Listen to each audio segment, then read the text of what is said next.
Assalamualaikum teman-teman. Pada kesempatan kali ini, kami akan sedikit membahas tentang inheritance dalam pemrograman bahasa Java. Video kali ini kami buat guna memenuhi tugas mata kuliah pemrograman berbasis objek, program studi Teknik Informatika, Fakultas Teknik Universitas Mula Warman. Pembahasan dalam video kali ini meliputi pengertian, istilah, konsep, dan contoh. Sebelumnya, izinkan kami memperkenalkan diri. Saya, Dia Nur Handayani, akan ditemani dengan teman saya, Biwana Aryananda Setiabudi dan Doni Indira Putra. Baik, kita akan masuk ke pembahasan yang pertama, yaitu pengertian. Apa itu inheritance? Atau biasanya teman-teman lebih akrab menyebutnya dengan pewarisan, yaitu sebuah proses di mana proses tersebut membutuhkan properti yang meliputi atribut dan metode dari kelas yang lain. Kelas yang mendapatkan properti dari kelas referensi termasuk sebagai subkelas, atau kita lebih akrab menyebutnya dengan kelas anak. Sedangkan kelas yang sebagai referensi disebut sebagai base class, atau disebut juga dengan kelas orang tua. Selanjutnya kita akan masuk ke pembahasan istilah. Di sini ada beberapa istilah yang ada di dalam inheritance. Yang pertama ada extends, yaitu keyword yang harus kita tambahkan ketika kita ingin mendefinisikan kelas menjadi sebuah subkelas. Yang kedua ada superkelas atau kelas orang tua. Superkelas digunakan untuk menunjukkan hierarki kelas yang berarti kelas dasar dari subkelas atau kelas anak. Jadi, superkelas inilah yang nantinya akan mewarisi sifat-sifat yang mampu diakses oleh subkelas teman-teman. Lalu, apa itu subkelas? Subkelas itu sendiri adalah kelas anak atau turunan secara hierarki dari superkelas. Nah, yang terakhir ada super, yaitu keyword yang kita gunakan untuk memanggil konstruktor dari superkelas atau menjadi variabel yang mengacu pada superkelas. Nah, itu tadi beberapa istilah yang terdapat di dalam inheritance. Pembahasan selanjutnya akan dijelaskan oleh teman saya, Doni Indira Putra. Oke, kita mempelajari konsep ya. Di konsep inheritance ini ada 3 yang dijelaskan. Pertama ada quadary as. Nah, quadary as ini maksudnya adalah pada saat kita membuat sebuah parent, nah kita sudah tidak perlu lagi untuk mendeklarasikan properti atau metode yang ada di kelas induknya ke kelas anakannya, atau kita tidak perlu mendeklarasikan ulang properti dan metode yang ada di kelas induk atau kelas parent, terserah nyebutnya apa, ke kelas anakannya atau childnya. Itu untuk quadary as. Untuk yang inheritance hierarki ini, itu maksudnya pada saat kita membuat sebuah inheritance, konsep inheritance, jelas dia akan terbentuk seperti mungkin piramida. Dia akan membentuk sebuah piramida yang mana nanti dia ada parentnya. Parent ini memiliki anak-anakannya, nanti anak-anakannya memiliki anak-anakannya lagi.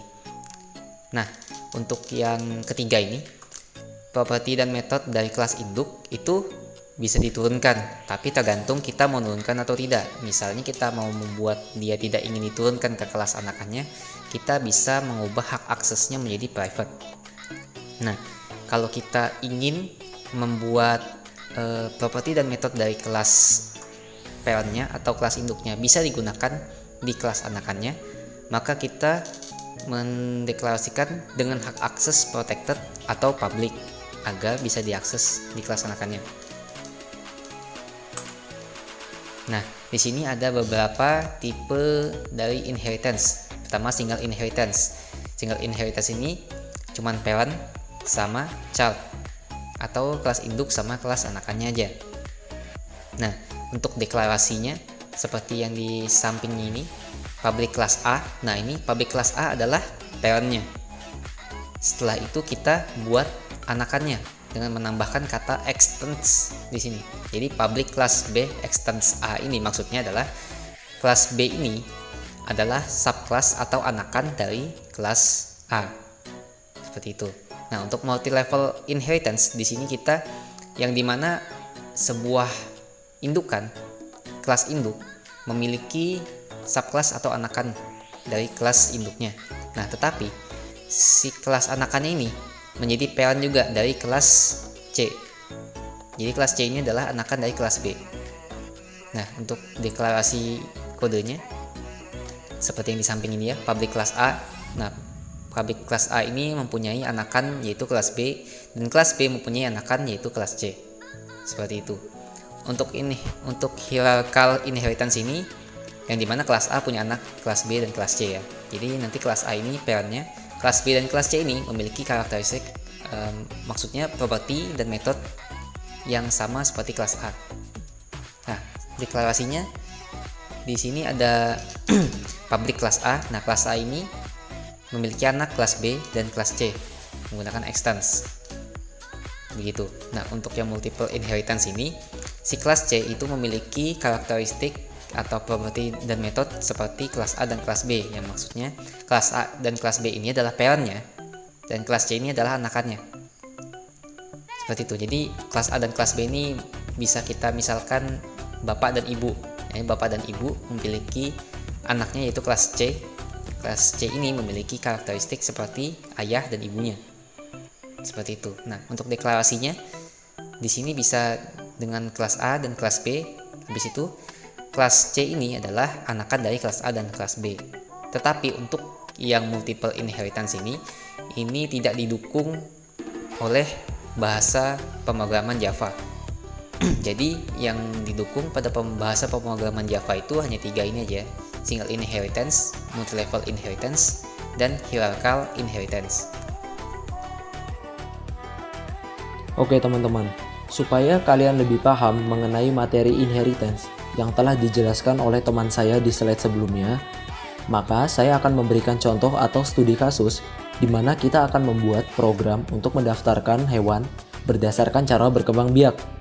Sebagai contoh, kita membuat 2 kelas, yaitu kelas mamalia dan kelas reptil. Di kelas mamalia akan diberikan atribut seperti nama, warna, habitat, cara berkembang biak, waktu mengandung, dan metode berjalan. Selanjutnya, kita melakukan hal yang sama di kelas reptil dengan memberikan atribut seperti nama, warna, habitat, cara berkembang biak, waktu mengerami, dan metode berjalan. Nah teman-teman, bisa kita lihat bersama ya, bahwa di dalam kelas mamalia dan di dalam kelas reptil memiliki beberapa kesamaan dalam hal atribut dan metodenya. Jadi, disinilah konsep inheritance akan berguna, sebab konsep tersebut dapat digunakan untuk memanfaatkan fitur code reuse atau penggunaan kembali kode yang ada guna menghindari duplikasi kode pada program, sehingga program yang kita buat bisa lebih efisien. Setelah menggunakan inheritance, maka akan menjadi seperti ini. Selanjutnya, kita akan membuat program tersebut. Di sini saya menggunakan NetBeans versi 8.2 ya teman-teman. Jadi ini tampilan utamanya. Selanjutnya yang harus kita lakukan pertama kali apa? Kita harus membuat parent class atau super kelasnya. Dimana dalam hal ini yang menjadi super kelas adalah kelas hewan. Jadi untuk mempersingkat waktu, saya sudah menyiapkan codingannya ya. Yang pertama kali tentunya kita harus menuliskan atribut-atribut yang diperlukan seperti nama, warna, habitat, cara berkembang biak. Di sini saya menggunakan access modifier protected. Selanjutnya kita membuat sebuah konstruktor dengan parameter yang digunakan untuk menerima inputan dari user. Nah, ini konstruktornya. Selanjutnya kita membuat sebuah metode berjalan, yang dimana metode ini berisi atau akan ngeprint tulisan hewan berjalan. Jadi ini sebagai contoh aja ya teman-teman, bisa mengkreasikannya lagi. Setelah itu kita akan membuat child class atau subclassnya, dimana dalam hal ini yang menjadi subclass adalah kelas mamalia. Nah, poin penting di dalam kelas mamalia ini adalah bagaimana kita harus mendefinisikan kelas mamalia ini adalah subkelasnya dari kelas hewan. Bagaimana caranya? Caranya adalah kita menambahkan keyword extends. Nah, seperti ini ya teman-teman. Jadi keyword extends ini adalah keyword yang digunakan untuk memberitahu ya atau mendefinisikan bahwa kelas mamalia ini adalah subkelas dari kelas hewan. Nah, seperti itu. Lalu kita membuat konstruktor lagi ya, konstruktor dengan parameter seperti ini. Nah, lalu karena kelas mamalia ini adalah subkelas dari kelas hewan, maka konstruktornya juga begitu. Jadi, kita harus memanggil konstruktor yang ada di superkelasnya untuk diambil oleh kelas mamalia. Nah, caranya bagaimana? Caranya kita menggunakan keyword super. Nah, jadi keyword super ini digunakan untuk mengambil konstruktor yang ada di kelas hewan untuk diterapkan di kelas mamalia. Nah, seperti itu. Lalu subkelas berikutnya adalah kelas reptil. Tentunya codingannya sama ya. Cuman bedanya ya di bagian atribut ini aja. Yang mamalia atributnya adalah waktu mengandung, sedangkan yang di reptil atributnya adalah waktu mengerami. Nah, seperti itu. Setelah semuanya telah kita buat, hal terakhir yang kita lakukan tinggal membuat main kelasnya. Nah, jadi karena kita menggunakan konstruktor dalam pengisian inputan, maka kita melakukan pengisiannya ya lewat parameternya. Jadi kita tulis sapi, coklat, sawah, melahirkan, dan seterusnya. Lalu kita juga mendeklarasikan metode berjalan melalui kelas mamalia ya.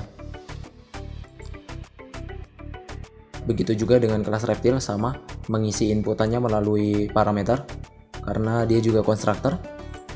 Selanjutnya tinggal kita jalankan programnya aja dengan cara klik kanan, pilih run file, atau shortcutnya teman-teman bisa menekan tombol shift plus F6. Nah, hasilnya seperti ini ya, berhasil. Jadi ada daftarnya hewan mamalia, nama sapi, warna coklat, habitat sawah, cara berkembang biak melahirkan, waktu mengandung 9,8 bulan. Nah, lalu juga metodenya ternyata berhasil ya. Di sini terprint tulisan hewan berjalan. Lalu begitu juga dengan hewan reptil, nama buaya, warna hijau, habitat rawa-rawa, cara berkembang biak bertelur, waktu mengerami 1,2 bulan. Oke, program kita berhasil. Jadi, kesimpulan yang bisa kita ambil dari materi ini adalah konsep inheritance merupakan konsep yang sangat berguna dalam pemrograman bahasa Java, khususnya OOP atau Object Oriented Programming, sebab konsep ini digunakan untuk memanfaatkan fitur code reuse atau menggunakan ulang source code yang ada untuk menghindari duplikasi kode pada program. Sekian penjelasan dari kelompok kami. Semoga kalian bisa mengerti dan paham mengenai konsep inheritance dalam pemrograman bahasa Java. Kurang lebihnya mohon maaf. Kami ucapkan terima kasih. Dan ingat, stay safe, stay clean, and stay healthy di rumah aja. Wassalamualaikum warahmatullahi wabarakatuh.